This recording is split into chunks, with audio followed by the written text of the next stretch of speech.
वल्क़लमि वमा यस्तूरून। नाज़रीन अस्सलामु अलैकुम वरहमतुल्लाहि वबरकातुहू। सीधी बात के ताज़ा प्राइम टाइम में आप लोगों का इस्तकबाल है।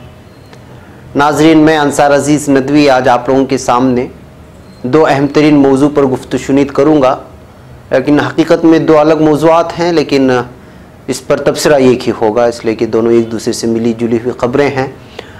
एक तो ये कि जम्मू कश्मीर के मुसलमान इस वक्त बहुत ही मुश्किलात में फंसे हुए हैं और उनके ख़िलाफ़ नफ़रत अंगेज़ माहौल को गर्म करने में कोई दक़ीक़ा फ़र्ज़गुज़ाश नहीं किया जा रहा है, और वो लोग जो मुल्क में अमन व अमान नहीं चाहते। और दूसरा ये कि शहज़ादे साहब जो सऊदी अरब के हैं, वो मोहम्मद बिन सलमान कल शाम में हिंदुस्तान पहुँचे थे, और उसके बाद जिस अंदाज़ में उनकी और वज़ीर आज़म हिंद नरेंद्र मोदी जी की जो तस्वीरें सामने आई हैं, उसको लेकर के बहुत ज़्यादा बहस हो रही है ट्विटर में, सोशल मीडिया में। मैं उसी पर तबसरा करूँगा। मैं इस तफसीलात में जाने से पहले दो अहम तरीन ऐलानात जो सीधी बात के हैं वो सुन ले। पहला ऐलान ये है कि हमारा कन्नड़ा चैनल संदेशा वो लॉन्च हो चुका है, और उसमें कल से जो है डेली वीडियो न्यूज़ जो कन्नड़ा में होती हैं मुख्तसर तौर पे हम अपने तौर पर पेश करने की कोशिश कर रहे हैं। ये चैनल हम लोगों ने यूट्यूब में अलग ही बनाया, चूँकि कन्नड़ा से दिलचस्पी रखने वाले और जानने लोगों की तादाद बहुत कम होती है, और लिहाजा जो है इसलिए इस चैनल को भी आप लोग सब्सक्राइब करें, जो लोग कन्नड़ा जानते हैं, और अपने कन्नड़ा के जो अहबाब हैं जो जानते हैं उन तक उस लिंक को शेयर करने की कोशिश करें। डिस्क्रिप्शन में उस चैनल की लिंक दी गई है। दूसरी चीज़ ये है कि व्हाट्सएप के ये एक अहम तरीन ऐलान ये है कि लगातार जितने भी नंबरात से हमारी सीधी बात की खबरें जाया करती थी, उन नंबरात को कुछ खुसूसी पॉलिसी की वजह से व्हाट्सएप कंपनी ने ब्लॉक करना शुरू कर दिया, इसलिए कि 2019 पार्लिमानी इंतखाबात की वजह से बल्क मैसेजेस भेजना या अननोन नंबर को भेजना, ये सारी चीज़ें बहुत सारी शराइत लागू की गई हैं। इसलिए ये नंबरात हम लोग यहाँ पे नए अपने दे रहे हैं। इससे हम आप लोगों से दरख्वास्त करते हैं कि इन नंबरात को आप अपने ग्रुपों में, जितने भी ग्रुप हैं व्हाट्सएप में, उसमें जोड़ लें। इंशाल्लाह यहाँ से जो है हमारी सर्विस जारी की जाएगी। जिसको पर्सनल पैगामात हमारे यहाँ से हासिल होना है वो भी अपना नंबर वगैरह लिख करके भेज दें। इंग्लिश और कन्नड़ा के लिए अलग नंबर है और उर्दू के लिए अलग नंबर है, जो स्क्रीन पर तब्दील हो रहे हैं। उस नंबर को सेव कर लें और फिर जो है अपने ग्रुपों में एक तो शामिल करें, दूसरे एक जो है जो अगर पर्सनल चाहते हैं कि हमारे पैगामात उन तक पहुँचे, लिंक्स वगैरह पहुँचे, तो वो इस नंबर पर अपना नाम वगैरह लिख करके भेज दिया करें। बहरकैफ नाज़रीन, चलिए चलते हैं आज की प्राइम टाइम की जानिब। आप लोग जानते हैं कि सऊदी अरब के क्राउन प्रिंस मोहम्मद बिन सलमान हिंदुस्तानी दौरे पर हैं इस वक्त। वज़ीर आज़म नरेंद्र मोदी ने उनके इस्तकबाल में अपनी पलकें बिछा दी हैं। खुद प्रोटोकॉल तोड़कर जा पहुंचे एयरपोर्ट पर और गले लगाकर उनका इस्तकबाल किया। उसके बाद बुध को राष्ट्रपति भवन में यानी आज रस्मी इस्तकबाल के दौरान भी पीएम मोदी ने सऊदी प्रिंस को गले लगाया। बाद में दो फरीकी मुलाकात के दौरान प्रिंस के साथ हाथ मिलाते पीएम मोदी की हंसती हुई तस्वीरें भी सामने आई हैं। पुलवामा हमले के बाद, माफ़ कीजिएगा, पुलवामा हमले के बाद पीएम मोदी का यह अंदाज काफ़ी हद तक झटका देने वाला था। ये हिंदुस्तान दौरे से पहले प्रिंस मोहम्मद बिन सलमान पाकिस्तान के दौरे पर थे। जैसा कि आप जानते हैं, वहाँ उन्होंने पाकिस्तान की खूब तारीफ की थी, पाकिस्तान को अपना सबसे बड़ा हमदर्द भी बताया था। ऐसे में पीएम मोदी का सलमान से इस तरह मिलने पर सवार उठना लाजमी था, इसलिए कि पुलवामा हमले के बाद आजकल बहुत ज़्यादा तबसरे हो रहे हैं सोशल मीडिया में इसकी सियासत को लेकर के। बहरकैफ कांग्रेस तर्जुमान रणदीप सुरजेवाला ने मोदी पर सवाल खड़े करते हुए कहा है कि जो सऊदी अरब पाकिस्तान की माशी मदद कर रहा है, उसके इस्तकबाल में पीएम पलके बिछा रहे हैं। बुध के रोज कांग्रेस तर्जुमान ने ट्वीट करते हुए इस ताल्लुक से लिखा है कि मुल्की मफाद बनाम मोदी जी के गले मिलने की पॉलिसी, जिस सऊदी अरब ने पाकिस्तान को 20 अरब डॉलर दिए हैं और उसकी तारीफ की है, उसके लिए पीएम नरेंद्र मोदी ने प्रोटोकॉल तोड़ दिया। क्या पुलवामा के शहीदों को याद करने का यही तरीका है? सुरजेवाला ने कहा कि अक़वाम मुत्तहिदा की फहरिस्त में दहशतगर्द का नाम शामिल करवाना सियासत करना है। क्या आप हिम्मत दिखाते हुए सऊदी अरब से मुतालबा करेंगे कि वह पाकिस्तान में दिए गए मुश्तरका बयान से इस मुतालबे को ठुकराने वाली बात हटवाएं, जिसमें मसूद अजहर को आलमी दहशतगर्द करार देने की बात कही गई है? काबिल जिक्र है नाजरीन के सऊदी अरब के शहजादा मोहम्मद बिन सलमान मंगल की देर रात 2 रोज़ा हिंदुस्तानी दौरे पर पहुंचे हैं। पीएम नरेंद्र मोदी ने पालम एयरपोर्ट पहुंचकर उनका इस्तकबाल किया और वहां उन्हें गले लगाया। इसके अलावा बुध की सुबह जब मोहम्मद बिन सलमान राष्ट्रपति भवन पहुंचे तो वहां पर भी नरेंद्र मोदी ने उन्हें गले लगाते हुए नजर आए। हैदराबाद हाउस में 2 फरीकी बातचीत से पहले भी पीएम मोदी की उनके साथ कहकहा लगाते हुए तस्वीर सामने आई, जिसको लेकर के सोशल मीडिया में बहुत ज्यादा बहस हो रही है। नाज़रीन, अब वो बात यह है कि क्या दौरा ये अचानक हुआ? अचानक तो नहीं हुआ। पुलवामा हमला होने से पहले ही चूंकि बड़े मुल्कों के शहजादों के और वहाँ के जो पहले से ही इसकी डेट फिक्स हुआ करती है, लिहाजा इस बात को लेकर कि मोदी जी को निशाना बनाना कि यहाँ पर क्यों उनको प्रिंस को आने दिया गया और उसका इस अंदाज में इस्तकबाल किया गया, समझ में आने वाली बात नहीं है। और दूसरी बात यह कि जो सवाल उठाए जा रहे हैं कि क्या इस तरह के जो है पाकिस्तान में होते हुए, इसलिए कि पाकिस्तान से डायरेक्ट शहजादे साहब का हिंदुस्तान आना था, लेकिन चूंकि पुलवामा हमला हो चुका था और लगातार पाकिस्तान पर इस हमले की जिम्मेदारियां आयद की जा रही थी और पाकिस्तान को कसूरवार करार दिया जा रहा था, तो बताया गया कि जो है फिर शहजादे साहब वापस रियाज गए और रियाज से हिंदुस्तान तशरीफ लाए हैं, हिंदुस्तान की बात मानते हुए। बहरकैफ इस दरमियान में सऊदी अरब को बीच में खींचना या सऊदी अरब के शहजादे से हंस बोल लेना, इस पर नरेंद्र मोदी जी को तनकीद का निशाना बनाना कांग्रेस की जानिब से जायज़ है या नाजायज़, ये आप अंदाज़ा लगा सकते हैं। सही है या गलत, ये आप लोग अंदाज़ा लगा सकते हैं। इसलिए कि किसी भी बादशाह का या किसी भी शहजादे का किसी मुल्क में दौरा करना ये फ़ौरन नहीं हुआ करता, बल्कि कई महीनों से पहले तयशुदा होता है। और यहाँ आकर के वो क्या गुफ्तशुनीद करेंगे और किन चीज़ों पर दस्तखत होंगे, किन उमूर पर बातचीत होगी, किन शोबाजात को लेकर के बातचीत होगी, ये भी पहले ही तयशुदा हुआ करते हैं।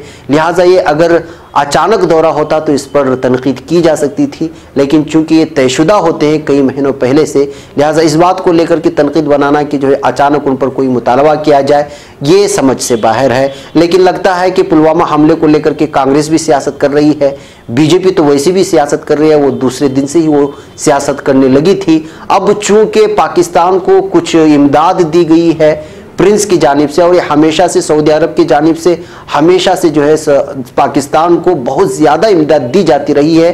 तारीख़ में आप पलटिए तो हमेशा से जो है सऊदी अरब बाकायदा तौर पर पाकिस्तान को ज़्यादा तरजीह देता है और उसकी इमदादी जो रकम होती है वो भी ज़्यादा होती है। लेकिन इस बार इसकी इमदादी रकम चूंकि पहले से तयशुदा थी, ये पुलवामा हमले के बाद तयशुदा नहीं थी, लेकिन इस बात को लेकर के जो है इस पर सवाल उठाना भी शायद जायज़ नहीं होगा, ये बात हम लोगों को जान लेना चाहिए। लेकिन दूसरी बात यह है कि पुलवामा हमले के बाद जिस अंदाज में नरेंद्र मोदी जी की जानिब से प्रिंस का इस्तकबाल किया गया है, उसको और पाकिस्तान से जोड़ करके देखना भी समझ में नहीं आ रहा है। बहरकैफ हम अकीदतमंदी में या अंधी अकीदत में किसी भी शख्स अगर कोई तनकीद करता है तो उसको आंख मूंद करके कबूल नहीं कर लेना चाहिए। इसलिए कि जो है अगर तीसरे मुल्क की दोस्ती किसी हमारे मुल्क से हो रही है और कसूरवार कोई दूसरा मुल्क है तो उसकी वजह से इसको कसूरवार ठहराना ये समझ से बाहर है। बहरकैफ नाज़रीन, ये प्रिंस के सिलसिले में हुई बातचीत थी। अब चलते हैं हम लोग जम्मू की जानिब। आप लोगों को पता होना चाहिए कि पुलवामा में सीआरपीएफ के काफिले पर खुदकश हमले के बाद जम्मू में जो कशीदगी पैदा हुई वो हुनूस जारी है। ये कश्मीरियों पर तशद्दुद बर्पा होने के बाद कर्फ्यू नाफिज कर दिया गया था, जो कि 5वें दिन यानी कल 19 फरवरी को भी जारी है और बताया जा रहा है कि आज भी जारी है। इस दरमियान कुछ देर के लिए कर्फ्यू में नरमी जरूर की गई, लेकिन हालात हुनूस कशीदा बने हुए हैं। माहौल की कशीदगी का अंदाजा इस बात से बखूबी लगाया जा सकता है कि बठंडी और शहर के दीगर हिस्सों में मुकीम हजारों कश्मीरी लोगों को रातों रात वापस वादी कश्मीर भेज दिया गया।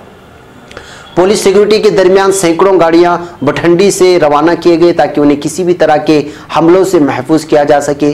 बात कुछ यूं है कि पुलवामा हमले के बाद जम्मू में कश्मीरी अवाम को ज़बरदस्त तरीके से निशाना बनाया जाने लगा और पुलिस जवानों की मौजूदगी में भी कई मकाम पर कश्मीरी हमले के शिकार हुए। इस दरमियान सैकड़ों की तादाद में गाड़ियां भी नजर आतिश की गई। खबरें कुछ ऐसी भी सामने आई हैं कि दहशतगर्दाना हमले के बाद जम्मू के साइंस कॉलेज समेत कई मकामात पर मुबैना तौर पर मुल्क मुखालिफ नारेबाजी की गई, जिसके सबब जम्मू में माहौल ज्यादा खराब हो गया।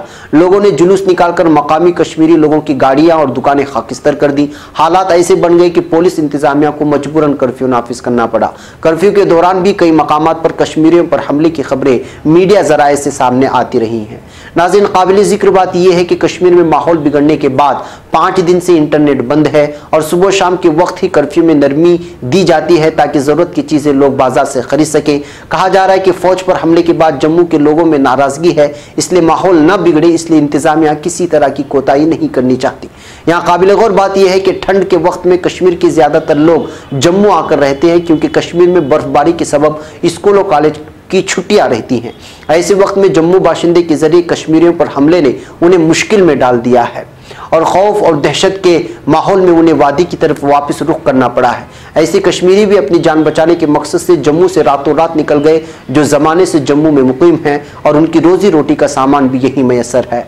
बहरहाल हकीकत तो यह है कि पुलवामा में फ़ौज पर हुए दहशतगर्दाना हमले के बाद मुल्क के मुख्तलिफ हिस्सों में कश्मीरी आवाम पर हमले की खबरें सामने आती रही हैं और हमने इसको बारहा आप लोगों के सामने दिखाया ही भी है प्राइम टाइम में। इसके बाद मरकज़ी हुकूमत ने रियासतों को गाइडलाइन जारी कर दिया और रियासतों और मरकज़ के ज़ेर इंतज़ाम रियासतों को कहा है कि कश्मीरी लोगों की सिक्योरिटी यकीनी बनाने के लिए कहा गया है। नाज़रीन, तारीख़ गवाह है कि किसी भी मुल्क के लिए एक संगीन सूरत हाल होती है जब माशरे के कुछ तबकों को मुहिब्बे वतन और कुछ को मुल्क दुश्मन करार दिया जाने लगे। बदकिस्मती की बात यह है कि इस यूरिश में बरसर इख्तिदार पार्टी के कायदीन, मरकज़ी वज़राए आला और सिक्योरिटी अफसरान की जानिब से बार बार की बयानबाजियों से इस प्रोपेगेंडा मुहिम को दस्त बाजू फराहम हो रहे हैं। चुनांचे हिंदुस्तान भर में इस वक्त जो सियासी सफाराइयाँ हो रही हैं इसमें कश्मीर और कश्मीरियों को एक इशू बनाकर सियासी अज़ाइम की तकमील के लिए हाथ पांव मारने की कोशिश की जा रही है। कश्मीर में हालात की मुसलसल ख़राबी के साथ कई हलकों के सियासी और इक़्तिसादी मफादात वाबस्ता हो रहे हैं। हालिया अरसे में हत्ता कि जुनूबी सूबों कर्नाटक और आंध्रा में भी कश्मीरियों की हरासानी के वाक़यात पेश आए, जबकि महाराष्ट्र के शहर पुणे में भी कश्मीरी ताजिरों, तलबा और कई लोगों को पुलिस से राब्ता कायम करके हरासानी से हिफाजत के लिए इमदाद और इआनत तलब करना पड़ी। एक तरफ हुकूमत और मुख्तलिफ सिक्योरिटी एजेंसियाँ ऑपरेशन सद्भावना वगैरह के नाम पर खेल कूद, अदब व सकाफत और तफरीह की गर्ज से कश्मीरी तलबा और नौजवानों को हिंदुस्तान की दीगर रियासतों में ले जाकर वहाँ के तमद्दुन और सोच से हम आहंग करने के प्रोग्रामों पर करोड़ों रुपये खर्च करती हैं। वहीं दूसरी तरफ उनकी तजलील भी की जाती है और हालिया कश्मीरियों की जिस अंदाज में तजलील की जा रही है और जिस अंदाज में उनको निशाना बनाया जा रहा है और 2019 पार्लिमानी इंतखाबात के तहत एक मखसूस कौम यानी मुसलमानों के खिलाफ जो माहौल बनाने की कोशिश की जा रही है कश्मीरियों के नाम पर, वो वाकई काबिल तशवीश है। खैर, जो वाक़या पुलवामा में पेश आया में ऐसी सूरत हाल के बर्पा होने के बारे में ख़बरदार हम सबों को होना चाहिए। हर कीमती इंसानी जान के तलफ होने पर इंतहाई दुख और अफसोस होता है। जो लोग रोज़ अपने अजीज़ों और जवानों के जनाजे अपने कंधों पर उठाते हैं इस दुख और दर्द को बखूबी समझ सकते हैं। साल 2014 में एक निजी तकरीब के दौरान कौमी सलामती मुशीर अजीत डोभाल ने कहा था कि पहला और आखिरी मौका है कि पाकिस्तान और कश्मीरियों को बताया जाए कि उनकी मंजिल नाकाबिले हुसूल है।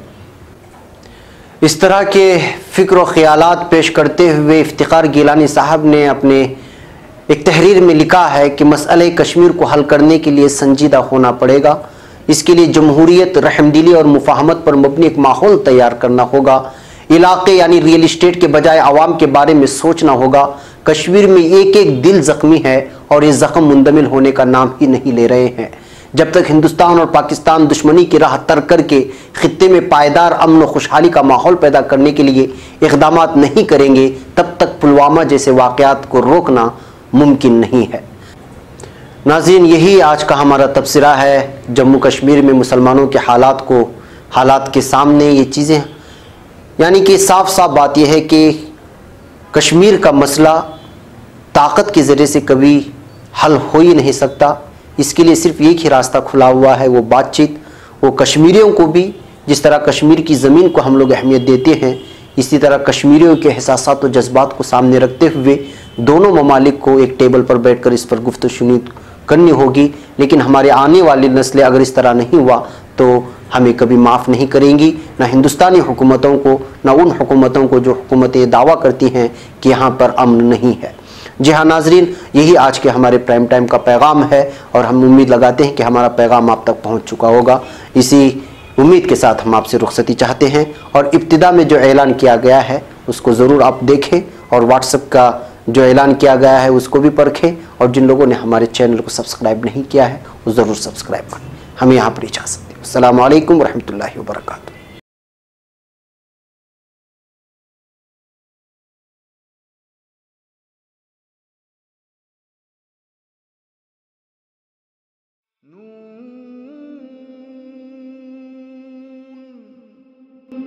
वल क़लम वमा यस्तुरून।